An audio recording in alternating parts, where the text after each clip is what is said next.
అసలు play of race లోనే లేని గుజరాత్ టైటన్స్ ఒక్కసారిగా దూసుకొని టాప్ 4 లోకి రావడమే కాదు, టాప్ 1 ప్లేస్ వెళ్ళి కూర్చునేసింది. ఆల్మోస్ట్ టాప్ 2 అయితే కన్ఫర్మ్ అయినట్టే. ఇంకా వాళ్ళకి 2 మ్యాచ్లు ఉన్నాయి, ఒకటి హోమ్ లో ఉంది, ఒకటి అవే లో ఉంది. And home game Chennai Super Kings తో, అది చెన్నైకి do or die and Gujarat కి కూడా టాప్ 1 లో ఉండడానికి చాలా క్రూషియల్ మ్యాచ్. సో ఖచ్చితంగా వాళ్ళ హోమ్ గేమ్స్ లో ఇప్పటికి మెజారిటీ మ్యాచెస్ గెలిచారు కాబట్టి హోమ్ గేమ్ లో ఆ మ్యాచ్ కూడా గెలిచేసి టాప్ 2 లో ప్లేస్ కన్ఫర్మ్ చేసుకుందని వాళ్ళ ప్లాన్ లో ఉన్నారు. అండ్ రేపు అయితే కేకేఆర్ వర్సెస్ గుజరాత్ టైటన్స్ ఉంది. ఇది మాత్రం ఈడెన్ గార్డెన్స్ లో జరగబోతుంది. కోల్కతాకి వాళ్ళ హోమ్ పిచ్ లో అంత గ్రేట్ గా ఏం లేదు, ఈ సీజన్ వాళ్ళకి అంత గొప్పగా జరగలేదు. But last back to back matches 4 గెలిచారు. అండ్ లాస్ట్ ఆర్సీబీ మ్యాచ్ లో చాలా మంచి టఫ్ ఫైట్ ఇచ్చారు, బట్ లాస్ట్ మూమెంట్ లో ఓడిపోయారు. స్టిల్ రేపు జరగబోయే మ్యాచ్ కొంచెం ఇంట్రెస్టింగ్ గానే ఉంటుంది, ఎందుకంటే లాస్ట్ మ్యాచ్ లో వరుణ్ చక్రవర్తి లేడు. సో అదొక చిన్న మైనస్ అయింది కేకేఆర్ కి. అండ్ రేపు మ్యాచ్ లో వరుణ్ చక్రవర్తి గాని ఆడగలిగితే ఖచ్చితంగా కేకేఆర్ మళ్ళీ విన్నింగ్ వేసుకొచ్చే ఛాన్స్ ఉంటుంది. అండ్ గుజరాత్ టైటన్స్ ఖచ్చితంగా టఫ్ కాంపిటీషన్ ఇస్తుంది. ఈడెన్ గార్డెన్ పిచ్ ట్రెడిషనల్ గా స్పిన్ కి అనుకూలిస్తుంది, బ్యాటింగ్ కి సపోర్టివ్ గా ఉంటుంది. బట్ స్పిన్ బాగా వేయగలిగితే ఖచ్చితంగా స్పిన్నర్స్ కి బెనిఫిట్ ఉంటుంది. కాబట్టి ఆ పిచ్ లో అటు గుజరాత్ గానీ ఇటు కేకేఆర్ గానీ మంచిగా అవకాశం ఉంది. ఎందుకంటే గుజరాత్ లో రషీద్ ఖాన్ ఉన్నాడు, probably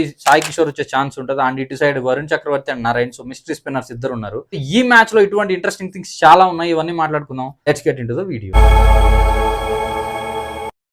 hello guys, welcome back to quick stories. ఈ మ్యాచ్ ఇంపార్టెన్స్ చూస్తే కేకేఆర్ కి పెద్దగా యూజ్ అవ్వకపోవచ్చు, బట్ టేబుల్ లో ఒక మంచి పొజిషన్ లో ఉండడానికి and still they have very good team అని ప్రూవ్ చేసుకోవడానికి అయితే వాళ్ళకి విన్ అవసరం. అండ్ హోమ్ గ్రౌండ్ లో విన్ ఖచ్చితంగా ఎవరికొద్దు. బట్ గుజరాత్ టైటన్స్ కి వస్తే టాప్ 2 లో ప్లేస్ కన్ఫర్మ్ చేసుకోవడానికి వాళ్ళకి విన్ అవసరం. ఎందుకంటే నెక్స్ట్ ఉండే సిఎస్కే మ్యాచ్ గెలుస్తామో లేదో, సిఎస్కే కూడా మంచి కంబ్యాక్ మూడ్ లో ఉంది అండ్ వాళ్ళకి డూ ఆర్ డై మ్యాచ్ అవుతుంది. కాబట్టి ఆ మ్యాచ్ మీద డిపెండ్ అవడం కంటే కేకేఆర్ మీద మ్యాచ్ గెలిస్తే ఈజీగా టాప్ 2 లో ప్లేస్ కన్ఫర్మ్ చేసుకోవచ్చు అనే ఇంటెన్షన్ లో గుజరాత్ వాళ్ళు ఉండే ఛాన్స్ ఉంది. అండ్ కాంబినేషన్స్ ఒకసారి చూసుకుంటే గుజరాత్ ఆల్మోస్ట్ బ్యాటింగ్ లో టాప్ 3 మీద డిపెండ్ అవుతుంది, అది మనం చూస్తూనే ఉన్నాం. బట్ బౌలింగ్ లో మాత్రం ఆల్ బౌలింగ్ లైనప్ గుజరాత్ కి చాలా సపోర్ట్ చేస్తుంది. అండ్ ఎక్సలెంట్ బౌలింగ్ చేస్తున్నారు. రబడా గానీ, సిరాజ్ గానీ, రషీద్ ఖాన్ గానీ, ప్రసిద్ కృష్ణ గానీ, ఇంకా చెప్పుకుంటూ పోతే వాళ్ళ బౌలింగ్ లైనప్ అంతా చాలా బాగుంది. వాళ్ళ బౌలింగ్ బాగా సెట్ అయింది కాబట్టి వాళ్ళు మ్యాచ్లు గెలుచుకుంటూ టాప్ 1 లోకి రాగలిగారు. ఎస్పెషల్లీ అహ్మదాబాద్ పిచ్ లో వాళ్ళు బౌలింగ్ వేరే లెవెల్లో వేస్తున్నారు. బట్ రేపు కోల్కతా లాంటి పిచ్ లో రషీద్ ఖాన్ చాలా కీ ప్లేయర్ అవబోతున్నాడు. అండ్ సాయి కిషోర్ ఉంటే సాయి కిషోర్ గానీ, లేదా వేరే స్పిన్నర్ తీసుకొచ్చినా ఖచ్చితంగా స్పిన్నర్ మాత్రం కీ రోల్ పోషిస్తాడు రేపు మ్యాచ్ లో. చూడాలి మరి. ఇటు సైడ్ కేకేఆర్ విషయానికి వస్తే వాళ్ళ బ్యాటింగ్ లైనప్ కూడా కుదురుకుంది. అటు ఫిన్నలేన్, రహానే, రఘువంశీ, రింకు సింగ్ మంచి బ్యాటింగ్ లైనప్ కనిపిస్తుంది. Only thing Rahane form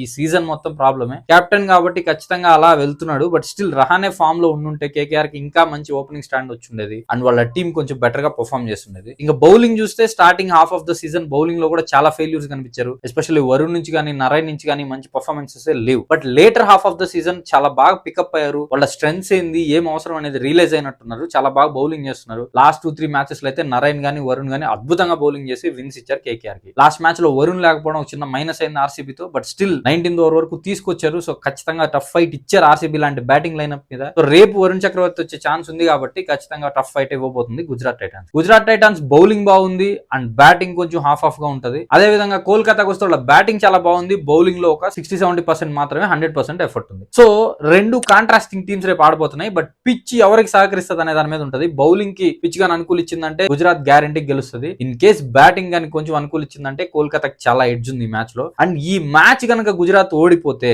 still top 2 qualifications fight ఉంటుంది. ఎందుకంటే నెక్స్ట్ ఒక మ్యాచ్ ఉంటుంది అండ్ గుజరాత్ 16 పాయింట్స్ తో ఉంది, ఆర్సీబీ కూడా 16 పాయింట్స్ తో ఉంది. అండ్ పంజాబ్ కూడా 2 మ్యాచ్లు గెలిస్తే 17 పాయింట్స్ వచ్చే ఛాన్స్ ఉంది. ఇటు సన్ రైజర్స్ 2 మ్యాచ్లు గెలిస్తే 18 పాయింట్స్ వచ్చే ఛాన్స్ ఉంది. సో ఈ అన్ని సమీకరణాల మధ్యలో ఖచ్చితంగా స్టిల్ టాప్ 1-2 ఓపెన్ లోనే ఉంటాయి. ఇన్ కేస్ గుజరాత్ గెలిస్తే 90% గుజరాత్ క్వాలిఫై అయిపోద్ది అఫీషియల్లీ అండ్ టాప్ 2 లో ప్లేస్ కన్ఫర్మ్ అయిపోతుంది. అందుకని ఈ మ్యాచ్ ఇద్దరికి క్రూషియలే. ఈ మ్యాచ్ లో మ్యాచ్ అప్స్ చూసుకుంటే obviously Gujarat opening bowling and ఫిన్నలెన్ ఖచ్చితంగా మంచి టఫ్ ఫైట్. ఎందుకంటే సిరాజ్ గానీ, రబడా గానీ ఒక ఫేరీ ఫామ్ నడుస్తుంది ఈ సీజన్ లో. డాట్ బాల్స్ లో టాప్ 2 ప్లేసెస్ లో వాళ్ళు ఇద్దరే ఉన్నారు. అటువంటి బౌలర్స్ ని ఫిన్నలెన్ ఏ విధంగా ఫేస్ చేస్తారు అనేది ఇంపార్టెంట్. అంత ముందు మ్యాచ్ లో సెంచరీ కొట్టాడు, లాస్ట్ మ్యాచ్ ఒక స్టార్ట్ తీసుకున్నాడు కానీ అవుట్ అయ్యాడు, ఒక అద్భుతమైన డెలివరీ భువనేశ్వర్ నుంచి. సో అదే విధమైన హార్డ్ లైన్స్ వేస్తే మాత్రం ఫిన్నలెన్ కొంచెం ట్రబుల్ అయ్యే ఛాన్స్ ఉంది. అండ్ అజింక్య రహానే అయితే అసలు పిక్ చేయలేకపోతున్నాడు. ఇంకా స్పిన్నర్స్ విషయానికి వస్తే రింకు సింగ్ రేపు ఖచ్చితంగా కీ ప్లేయర్ అవబోతాడు. ఎందుకంటే రషీద్ ఖాన్ గానీ, సాయి కిషోర్ గానీ or whoever middle overs bowling చేసే వాళ్ళకి వర్సెస్ రింకు సింగ్ ఒక మంచి matchup. Especially Rinku Singh versus Rashid Khan చూడాలనుకుంటున్నాను నేను. ఎందుకంటే